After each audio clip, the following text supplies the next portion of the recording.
Nesse vídeo aqui eu vou te contar quais são as 5 melhores small caps da Bolsa de Valores. Na minha opinião, é claro, são aquelas 5 empresas que eu acredito que vão dar um estouro aí na minha carteira, que vão se valorizar bastante e vão se converter em empresas de altíssima qualidade que eu pretendo carregar para o resto da minha vida. Esse vídeo, recado importante, não é uma recomendação de investimento, mas eu acredito que pode se tornar um debate bem interessante aí nos comentários. Então, antes da gente entrar no assunto do vídeo, já deixa aí nos comentários quais são as small caps que você tem na sua carteira, as small caps que você acredita aí pro longo prazo, que ao longo do vídeo a gente vai ver se as suas small caps batem com as minhas. E é claro, já que você já vai deixar um comentário, aproveita para deixar o like no vídeo também e se inscrever no canal, porque você fortalece demais o meu trabalho aqui no YouTube. Vamos lá, o primeiro ponto que a gente precisa definir aqui é o que é uma small cap. Apesar de parecer uma definição bem básica, muitas pessoas ainda não sabem definir com precisão o que é uma small cap. E bom, uma small cap nada mais é do que uma empresa com uma baixa capitalização de mercado. E por capitalização de mercado a gente entende valor de mercado. Não existe um consenso entre os acadêmicos sobre qual seria exatamente esse valor de mercado, mas eu gosto de tomar como base, para mim, o valor de 10 bilhões de reais. Então, small cap, de acordo com essa definição, seria toda empresa que tem um valor de mercado abaixo de 10 bilhões de reais. Seriam aquelas empresas pequenas, que ainda tem muito espaço para crescer. E aí, definido esse conceito, a gente pode entrar aqui na primeira small cap que eu acredito muito pro longo prazo e que eu vou listar nesse vídeo de hoje, que é a EZTEC, de código de negociação EZTC3, e que no momento que eu gravo esse vídeo está com um valor de mercado de aproximadamente 7,6 bilhões de reais. A EZTEC é uma empresa do setor de incorporação imobiliária, do setor de construção civil, que é especializada em empreendimentos residenciais de médio e alto nível e também de empreendimentos comerciais, mas que é bastante focada nas regiões de São Paulo. A gente já começa aqui a lista do nosso vídeo com uma empresa relativamente delicada, porque é uma empresa que está inserida num setor bem complicado, no setor de incorporação imobiliária. A construção civil em si é uma atividade bem cíclica, que é bem dependente dos ciclos da nossa economia. E isso daqui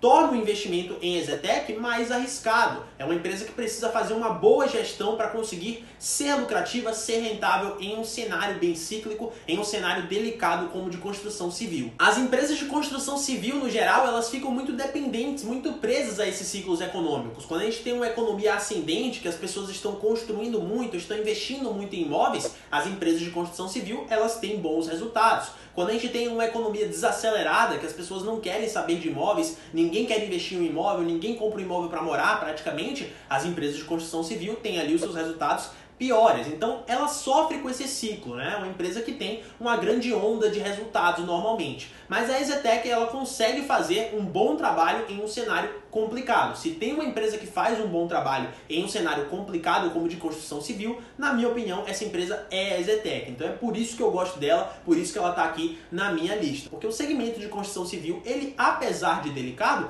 ele é um segmento bem interessante, é um segmento que tem ali margens para muita lucratividade, para muito retorno, e eu acredito que a EZTEC faz um bom trabalho dentro desse tipo de atividade. Mas você precisa ter em mente que o investimento em uma empresa desse setor é naturalmente mais arriscado do que em outros setores que não têm essa dependência, essa correlação tão forte com os ciclos econômicos. Mas a EZTEC é uma empresa que é listada no Novo Mercado, que é o mais alto nível de governança corporativa, então isso daqui confere a ela algumas características interessantes de governança, o que é um ponto que eu considero bastante na minha análise. Ela tem uma dívida líquida negativa, que não é nada comum nas empresas de construção civil e é mais uma das características que me fazem acreditar que a EZTEC é uma empresa diferenciada dentro de um setor bem complicado. Essa dívida líquida negativa, destrinchando ela aqui um pouquinho para você, basicamente significa que a empresa não tem dívida nenhuma, porque a gente pega a dívida bruta que ela tem, que é o total de endividamento que ela tem para pagar, e subtrai das disponibilidades, que são o dinheiro ali que a empresa tem disponível para ser gasto. E aí quando a gente tem uma dívida líquida negativa, isso daqui significa que a empresa tem mais disponibilidades em caixa do que dívidas a pagar. Então, na teoria, ela pode pegar esse dinheiro de disponibilidades e quitar a sua dívida a qualquer momento. Ela só não faz porque essa dívida não tem nenhuma necessidade imediata para ser paga. Essa dívida não está causando algum problema. Ela pode, inclusive, estar gerando alguns benefícios para a empresa e para os seus acionistas. Eu já gravei um vídeo aqui para o canal em que eu explico melhor essa relação do porquê as empresas têm dívidas que não pagam, o porquê as dívidas podem ser boas para as empresas. Eu vou colocar no card aqui em cima caso você queira ver, mas o importante aqui para o nosso vídeo é entender que a EZTEC tem uma dívida líquida negativa. Ela pode pegar ali o dinheiro que ela tem disponibilidade para quitar a sua dívida a qualquer momento. Então ela tem uma estrutura de capital muito sólida. A gente pode dizer que ela praticamente não tem dívida nenhuma. E esse é um ponto que eu acho muito relevante em uma empresa, especialmente se for em um setor como o de construção civil, que, como a gente repetiu várias vezes aqui no vídeo,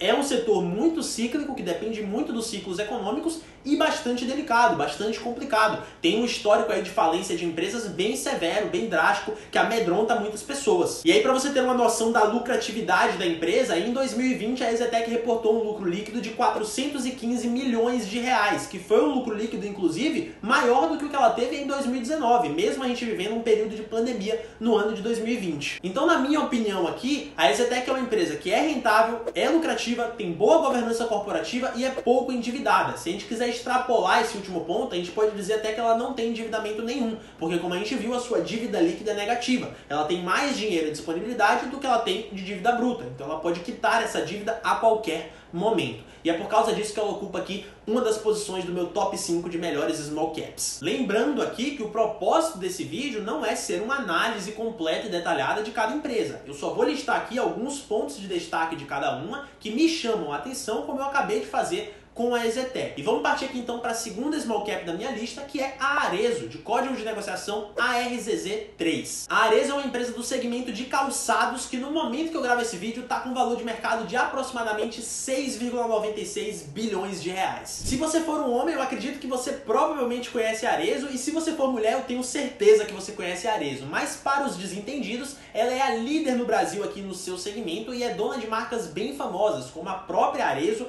a Schultz, a Ana Capri, a Alexandre Birman e a Fiverr. Ela também é uma empresa que é listada no Novo Mercado, assim como a EZTEC, o mais alto nível de governança corporativa da Bolsa de Valores, o que é um excelente indicador. Só que ao contrário da EZTEC, ela não tem dívida líquida negativa. Então isso daqui significa que ela tem mais dívidas do que dinheiro em caixa. E aí, se a gente utilizar o indicador de dívida líquida sobre EBITDA para mensurar o nível de endividamento da Arezzo, no caso da EZTEC não fazia muito sentido porque a sua dívida líquida era negativa, ela praticamente não tinha dívidas nenhuma, mas aqui no caso da Arezzo, como ela tem mais dívida do que caixa, faz sentido a gente utilizar. Se a gente pegar esse dívida líquida sobre EBITDA, a gente vai chegar no valor de 0,42. E aí o que isso daqui significa pra gente? A gente pega a dívida líquida da empresa, que é ali a subtração entre a sua dívida bruta, o total de dívidas que ela tem para pagar, e o seu dinheiro em caixa, o seu dinheiro em disponibilidade, e a gente divide pelo EBITDA, que é uma das formas de mensurar o lucro operacional da empresa, o lucro que ela tem ali puramente com as suas operações, sem considerar as suas despesas e as suas receitas financeiras. Quando a gente faz essa divisão, a gente chega num valor numérico que basicamente significa a quantidade de anos que a empresa levaria para quitar a sua dívida líquida se ela utilizasse todo o seu EBITDA, o seu lucro operacional, para isso. Então, no caso da Arezzo, que a gente chegou no valor de 0,42, isso significa que a Arezzo levaria 0,42 anos para quitar a sua dívida líquida se ela utilizasse todo o seu EBITDA para isso. Esse é um número fenomenal, não tem problema nenhum com esse número. Uma empresa quitar a sua dívida em 0,42 anos é tranquilo, ela pode fazer isso daqui com tranquilidade, não tem complicação, não tem nenhum risco muito grande. Esse indicador de dívida líquida sobre EBITDA daqui, ele só começa a ficar perigoso quando ele passa de 3, quando a gente tem ali uma empresa que vai levar 3 anos, 3,5 anos, 4 anos para quitar a sua dívida se ela utilizasse todo o seu EBITDA. No caso da Arezzo, com dívida líquida sobre EBITDA de 0,42, a gente tem um nível de endividamento perfeitamente controlado, nada para se preocupar. E aí, quando a gente fala de lucro, para Arezzo seria interessante a gente desconsiderar os resultados de 2020, porque a gente teve pandemia, a gente está num processo de pandemia. Então todas as lojas foram fechadas, os shoppings quase não abriram. Para uma empresa que vende muito através de lojas como a Arezzo, isso daqui prejudica muito os resultados. Então, se a gente analisar o lucro de 2020, a gente vai ter uma distorção muito grande. Seria mais interessante aqui a gente analisar o lucro de 2019 para ter mais precisão na análise da empresa. E aí, se a gente faz isso, a Arezzo reportou um lucro líquido em 2019 de 162,1 milhões de reais, o que conferia a ela no ano de 2019 um CAGR, um crescimento médio do seu lucro líquido nos últimos 5 anos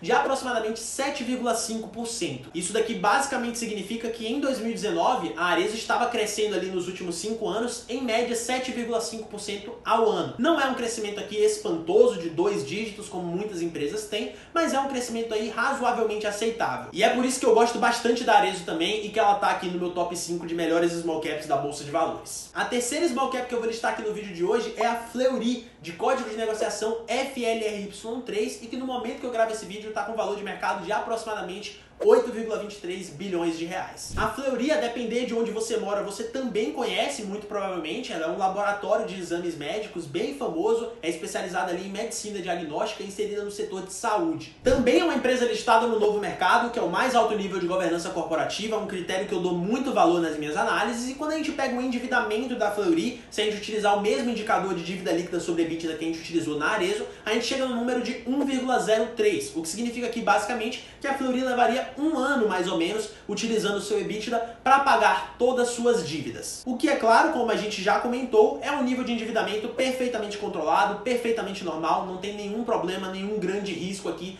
nesse nível de endividamento da Fleury. A Fleury, assim como a Arezzo, também foi uma empresa que lucrou menos, acabou lucrando menos em 2020 do que no ano de 2019, mas a diferença não foi tão discrepante assim quando a gente compara com o que aconteceu com a Arezzo. O lucro líquido da Fleury em 2019 foi de 312,3 milhões de reais e em 2020 foi de 256,9 milhões de reais. Então foi uma diferença aqui considerável, é claro, mas não tão gritante quanto a diferença que houve em Arezzo. Mas a Fleury é uma empresa que vem conseguindo crescer aí consistentemente nos últimos anos. Se a gente pega o CAGR do lucro líquido, por exemplo, nos últimos 5 anos, em 2019, desconsiderando o ano de 2020, a gente tinha um valor de 29,49%, o que significa que até 2019 a Fleury estava crescendo aí nos últimos 5 anos, em média quase 30% ao ano o seu lucro líquido. Isso daqui é um crescimento bem expressivo. E o ano de 2020 não foi o suficiente para destruir esse crescimento expressivo. Se a gente olha para o CAGR do lucro líquido dos últimos 5 anos, no ano de 2020 a gente chega num valor de 19,07%,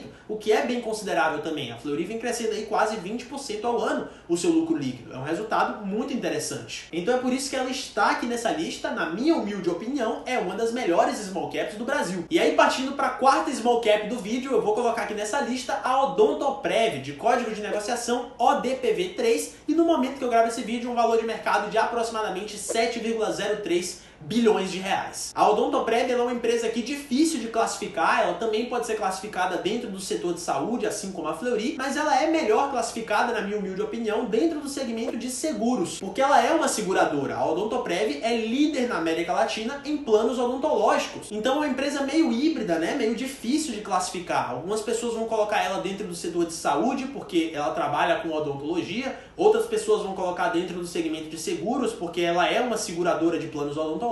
Fica aí o seu critério, não importa muito esse tipo de classificação, o que importa é a gente entender o que a empresa faz e quais são os seus resultados. E aí, pra gente entender, a Odontoprev é uma empresa que é listada no Novo Mercado também, assim como todas as outras dessa lista, que é o mais alto nível de governança corporativa da Bolsa de Valores, e ela foi uma empresa que, assim como a EZTEC, acabou lucrando mais no ano de 2020 do que no ano de 2019. No ano de 2020, a Odontoprev reportou um lucro líquido de 359,7 milhões de reais, o que confere aí para ela um CAGR do lucro líquido nos últimos 5 anos de 10,22%, um crescimento médio composto anual de 10,22%.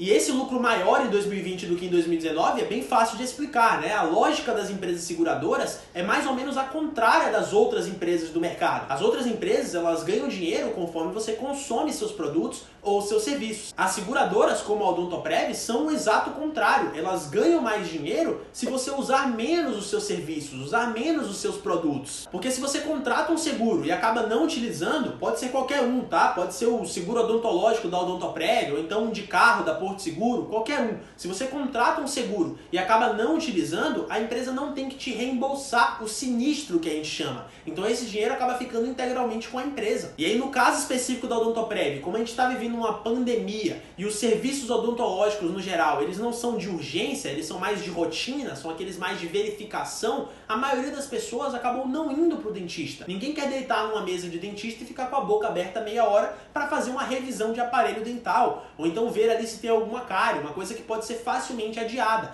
É diferente de um exame médico numa emergência, por exemplo, que você não pode adiar. E aí, por causa da pandemia, as pessoas acabaram preferindo ficar dentro de casa, ou não, né, mas pelo menos decidiram não ir para o dentista porque era algo que não era de urgência, não tinha necessidade de ir agora no meio de uma pandemia, e aí acabaram não utilizando o seu plano de saúde, e isso daí faz com que a Odontoprev tenha mais lucro porque ela precisa reembolsar menos os sinistros. Essa que é aí a grande explicação do porquê a Odontoprev conseguiu lucrar mais no ano de 2020 do que no ano de 2019, simplesmente porque as pessoas estão utilizando menos os seus serviços por causa da pandemia. Mas ela é uma empresa que já vem conseguindo fazer esse aumento aí do seu lucro, tanto líquido quanto operacional, há bastante tempo, e a gente viu isso pelo CAGR. Ela teve aí um crescimento nos últimos 5 anos de 10,22% em média. Então, é um crescimento bem interessante, é uma empresa lucrativa, uma empresa rentável, que gera valor para o acionista, e é por isso que eu gosto dela, por isso que ela está aqui nessa lista. E aí, para finalizar o vídeo de hoje, a quinta small cap que eu vou colocar aqui na lista é a Vulcabras, de código de negociação VULC3, e que no momento que eu gravo esse vídeo está com valor de mercado aí de aproximadamente 1,8 bilhões de reais. Essa daqui é uma empresa ainda menor do que as outras que a gente listou no vídeo de hoje, talvez dê para classificar ela aí como algo menor do que uma small cap, uma micro cap talvez, mas ela também é inserida ali no setor de calçados, no segmento de calçados, assim como a Arezzo. E ela tem algumas marcas que são mais nichadas, mas que são bem expressivas nos nichos em que elas atuam, como por exemplo a Olímpicos, a Azaleia e as botas Vulcabras. Ela também é uma empresa que está inserida no novo mercado, o mais alto nível de governança corporativa da Bolsa de Valores, e ela tem um dívida líquida sobre EBITDA de 0,64, o que é aqui, novamente, um endividamento perfeitamente controlado, bem normal. O ponto-chave que eu preciso te alertar aqui sobre a Vulcabras é que ela também é uma empresa mais delicada, assim como a EZTEC. A gente iniciou o vídeo de hoje, a primeira empresa, com um negócio delicado e estamos fechando aqui com outro negócio delicado. A Vulcabras é uma empresa que recentemente saiu de um processo de turnaround. Até 2016 ela estava envolvida no processo de turnaround, que é o termo em inglês que a gente utiliza para reviravolta. É uma empresa ali que tem resultados muito ruins, que dá prejuízo, é muito endividada e estrutura ali um plano para dar a volta por cima, fazer uma reviravolta, para voltar a dar lucro ou começar a dar lucro, se ela nunca tiver dado lucro, para reduzir o seu endividamento, para se tornar uma boa empresa. E a Vulcabras, ela saiu recentemente de um processo desse tipo. A Vulcabras, até 2016, era uma empresa terrível, dava prejuízos recorrentes, tinha um endividamento muito elevado. Foi só em 2012, mais ou menos,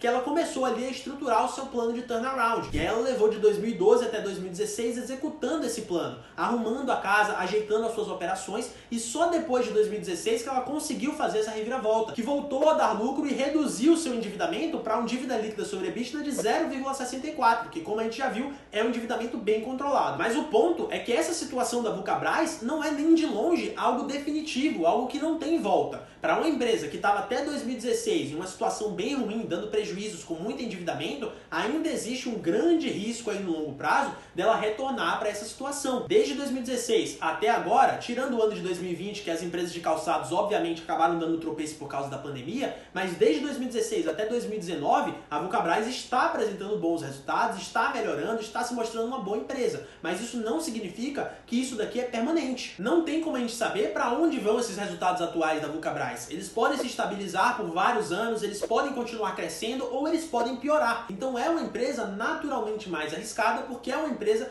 que recentemente saiu de um processo de turnaround. É uma empresa que recentemente começou a dar lucro, que recentemente controlou o seu endividamento, mas que pode voltar para o estado anterior se alguma coisa de ruim acontecer. Então definitivamente é uma empresa que você precisa acompanhar mais de perto se você quiser investir. Assim como tem que acompanhar mais de perto a EZTEC, que está no setor mais complicado, o setor de construção civil. Essas empresas que são mais arriscadas, a gente precisa ter um pouco mais de atenção. A gente precisa esperar um pouquinho aí o desenvolvimento da Vulcabras para ver se ela realmente vai se manter, se vai continuar crescendo no longo prazo, se ela vai de fato se transformar em um case de sucesso na Bolsa de Valores ou se ela vai retornar ali para o fundo do poço que ela estava antes de 2016. Mas para você ter uma noção do bom trabalho que a Vulcabras está fazendo aí desde 2016 até agora, tirando o ano de 2020, porque é um ponto fora da curva, o ano de pandemia, em 2019 ela reportou um lucro líquido de 143,1 milhões de reais. É claro que um lucro desse não é nada demais, né? Não é nada impressionante para uma empresa que está listada na Bolsa de Valores. Mas você precisa levar em consideração os parâmetros que a gente tem de referência. Para uma empresa que em 2016 dava prejuízo